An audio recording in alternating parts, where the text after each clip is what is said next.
All right, welcome back to the podcast. My name is Doug Sandler, along with John Browning from Guardian Rock Wealth. John, welcome to the podcast. All right, good to be here. Good to Ready have you here. for it's fall. We got fall in the air, and we're excited for things like we're going to talk about today: open enrollment, as well as leaves changing in some parts of the country, I was going to not so say, much John, where I'm you're at. in South Florida. It's never fall there. Is it ever fall there? Do palm trees lose their coconuts? Yeah. Palm trees lose their palm fronds, and so but they do that all year long. So every once in a while, I'll take a picture of myself, hauling out the palm frond to my front, where they take it for the garbage. And I'll say, this is me raking leaves. And I send that to all my people in Illinois that know me well. That's the Florida version of raking leaves. But I'll Yes. tell you what is not just unique to Florida is that letter that we all get in the mail from our insurance companies come October or somewhere around then saying, "Hey, it's open Yeah. enrollment time." So, John, this is going to be all things open enrollment. What do we need to know about open enrollment as it's coming? As those letters are coming their way to us. Well, I think the number one thing you need to know is don't just check the boxes and say same as last year, because Mhm. you don't want to do it. Well, for a couple of reasons. One, because I look at the rising premium every year. I'm like, my premium is going up like $150 a month this coming year. I'm like, well, for what? I hadn't even used my insurance last year. What did I do? Yeah, But what did I do? I know that's the nature. So other than just the don't check the box because of the rising prices of health insurance, what other reasons are there for needing to really understand what open enrollment means to you? Well, number one is probably it goes to one of the greatest myths out there, which is like, oh, I should definitely max out my 401k. Okay. Do some very simple math. Talk to your financial advisor. It does not have to be me, but ask them, should I be maxing out my 401k, or should I just be maybe putting in what the match is for my particular company? Mhm. And then if you happen to have, and this is where healthcare and retirement savings overlap, and they forget about this, right? Is that if you happen to have the ability to get into a high deductible healthcare plan, which can be very advantageous depending on how healthy you are and how many issues you have, and even Right. sometimes if you're not, either direction, you should really take a look at those things. They can be really powerful for you. But if you have one of those, you often will have the ability to have what they call an HSA, not an FSA, but an HSA, which is a health savings account, which is, and I'm just going to state this as a fact, the most powerful retirement savings vehicle when used correctly that you can have. Oh, I love how you put that word in there correctly because there's some schools of thought that say put the money in there and when you do have an expense, don't even use it. And there are some schools of thought that say when you have money in there, it's the first place that you go because it's tax deferred money that I'm sure that there eventually we're all going to need the money that we're putting in these HSAs. So what's your perspective on it, John? You got a big grin, so I know there's an I opinion here. know. So many people misunderstand these instruments, and they're so powerful. I suggest, and again, everybody's different Mhm. situations. So, like if you're 65, 70 years old and you've been maxing out your HSA for as long as you can remember, and suddenly you have like a couple $100,000 in there, well, hang on, maybe that's not doing you any good, right? Right, right. Most of us don't have that, and we should be putting everything we can into our HSAs before we fund our Roth, Hmm. before we fund our 401k, except maybe arguably the 401k with the match, because it goes into the HSA tax free, so pre tax, and it comes out tax free as long as you use it for medical expenses. And then I get the excuse, well, but yeah, then I have to use it for medical expenses. So They're very liberal with what they let you. I mean, you can use it for aspirin, I think. you can. You can use it for aspirin, you can use it for, your contacts, your glasses, Right. everything. But okay, all right. Let's just entertain this argument for just a moment. As you age, do you think your healthcare costs are going to go up or down? Up. Okay. And frequency goes up And also. frequency goes up, everything goes up. You're going to use that. So, but let's just say you get healthier as you age. Okay. You're atypical. You start eating organic where you weren't before, you exercise, you diet, and you keep yourself in a bubble so you never get sick. And suddenly you're at like 70 years old and you're like, I can't use my HSA. So at 65, you actually can use it for non medical expenses. Really? Okay. However, you will pay an income tax on that, just like if you were pulling it out of your 401k. So it's still no worse than your 401k in terms of taxes.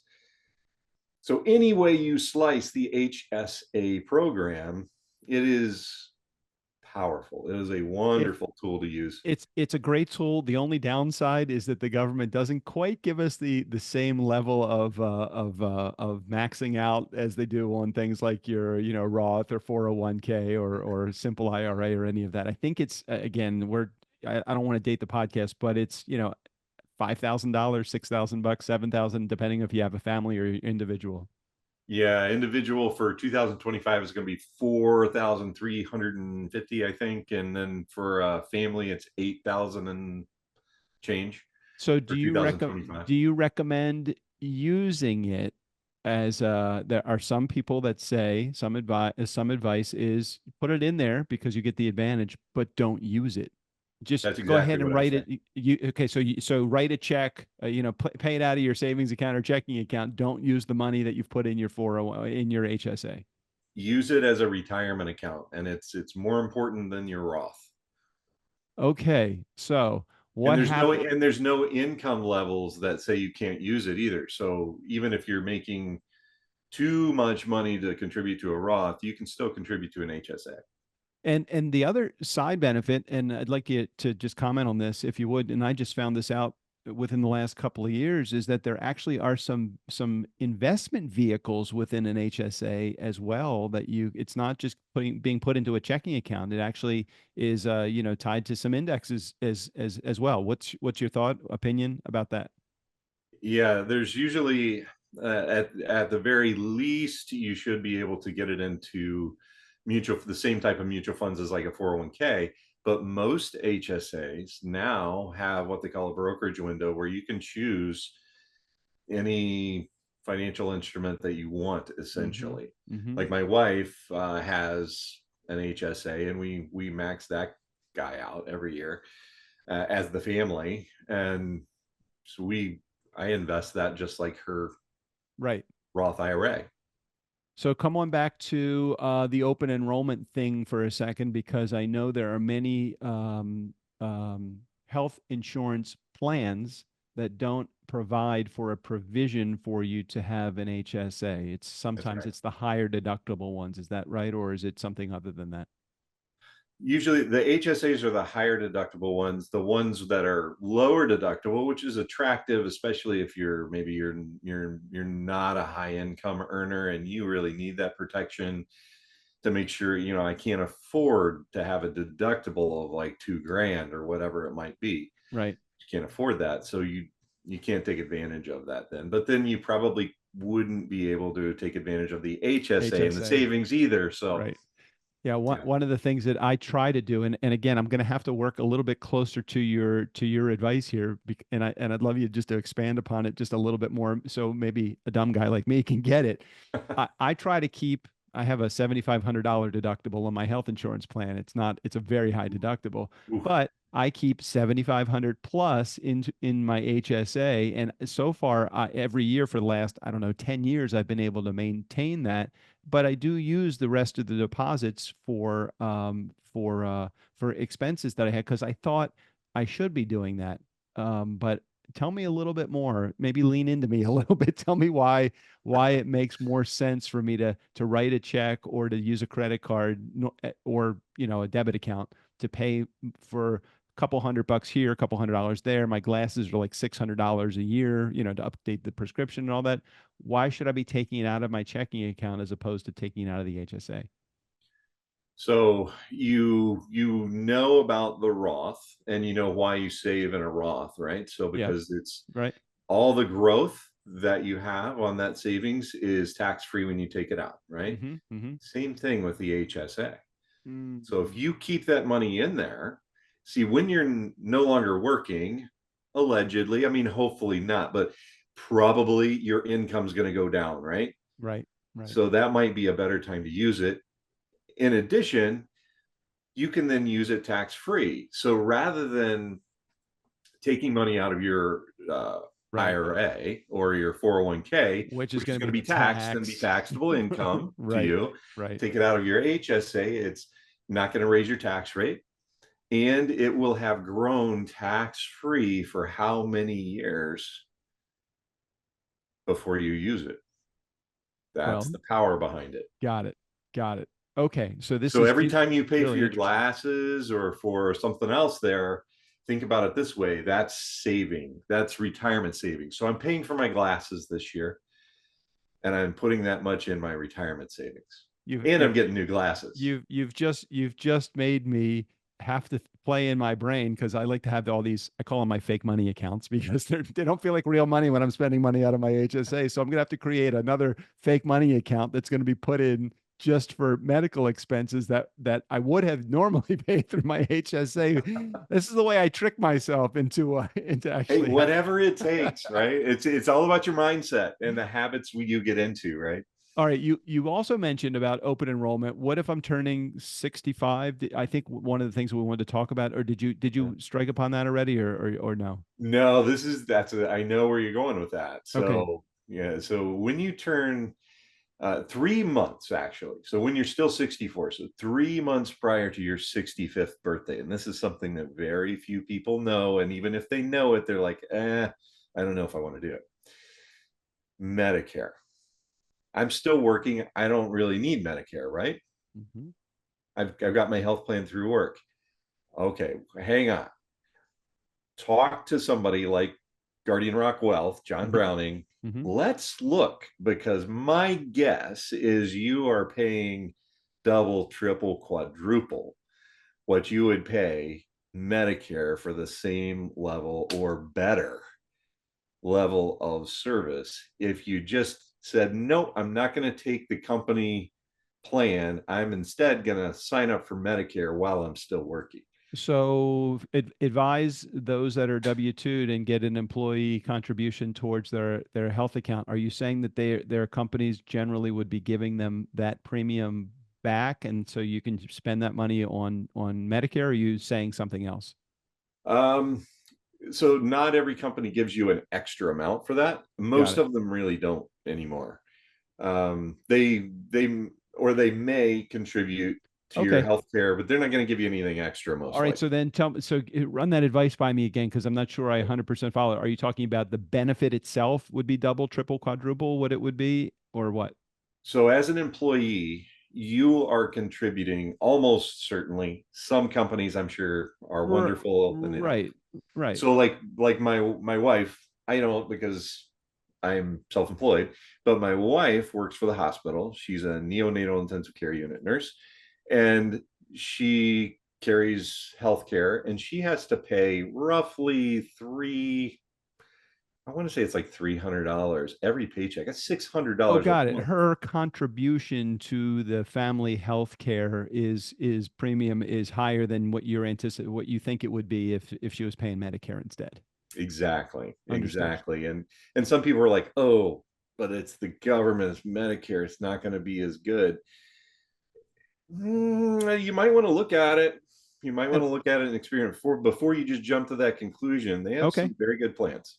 Okay, and also I know I'm thinking about how my mom does this too.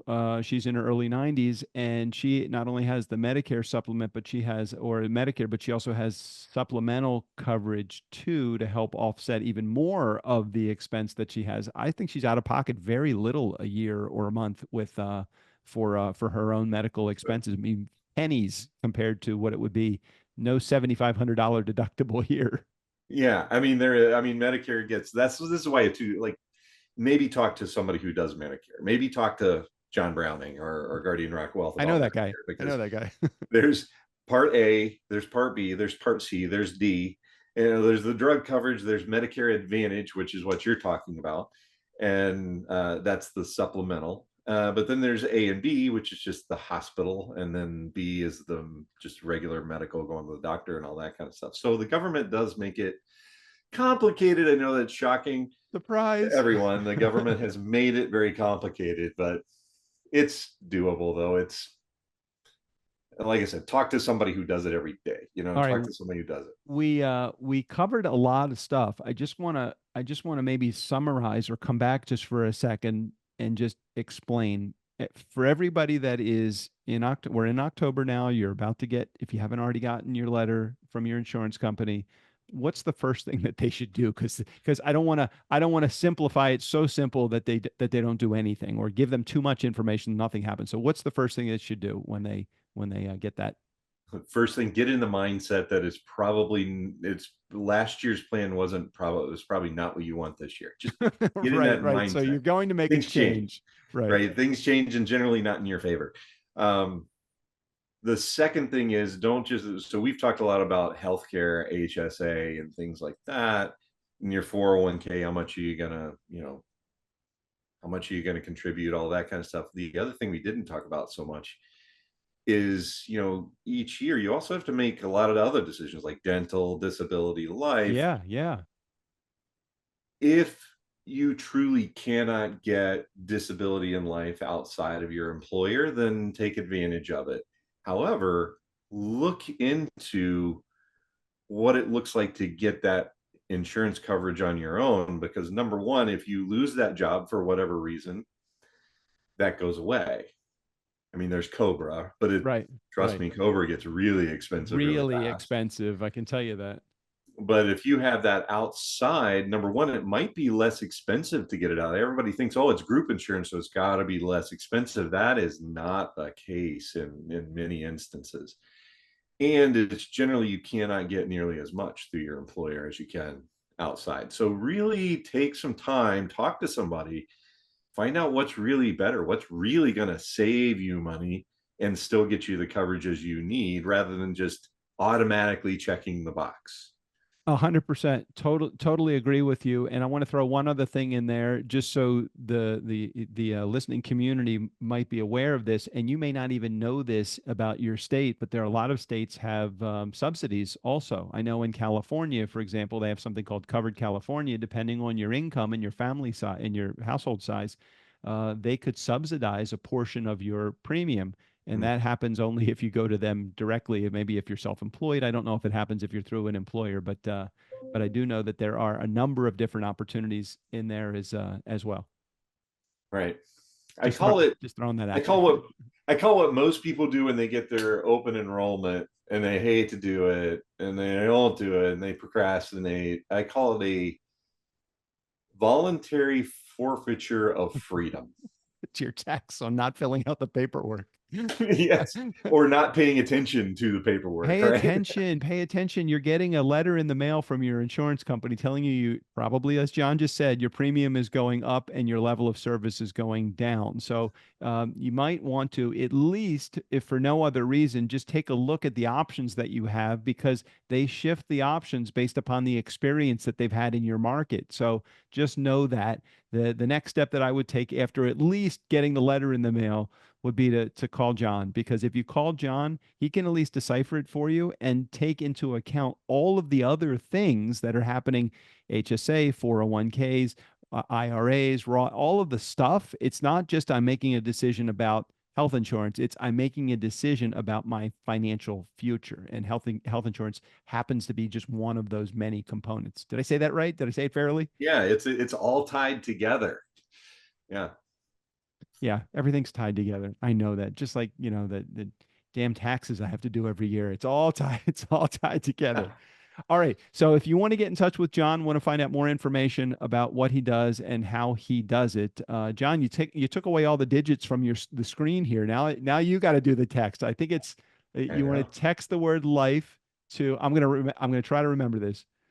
421 three Three, two two, one. one. Oh, okay. Wait, you go ahead and say it. You say it. 321 421 Five, two, one, 5213. three. I got it. It's like almost like that Empire thing. It's like I remember that. 345 321 421 5213. And you can just text the word life to that, and you'll get all of my information. You get a link to all of my other links, and it's all in one spot. A little video there for you, or visit us at guardianrockwealth.com.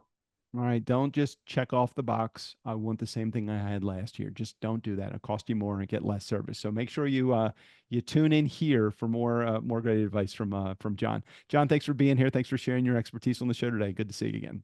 All right, good to see you.